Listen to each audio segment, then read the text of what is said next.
ساکت. King just arrived. مایبم اوف آره گرون ترم. ای تو ایران تحریم شده آنتن ندارم. اوکی گفتم حالا گوش کن.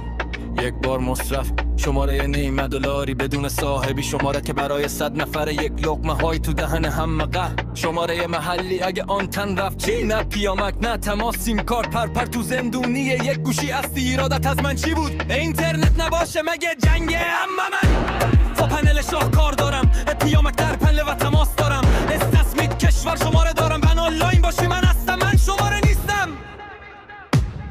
من شهر شماره هم من شهر شماره هم من شهر شماره هم من شهر شماره هم من شهر شماره هم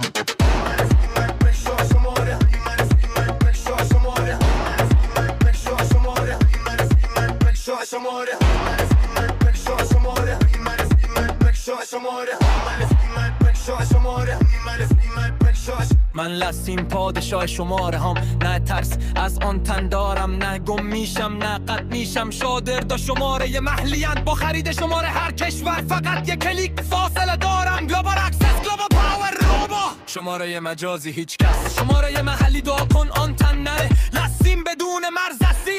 تاج روی سر من بازی تموم. نکس چالنجر نکس چالنجر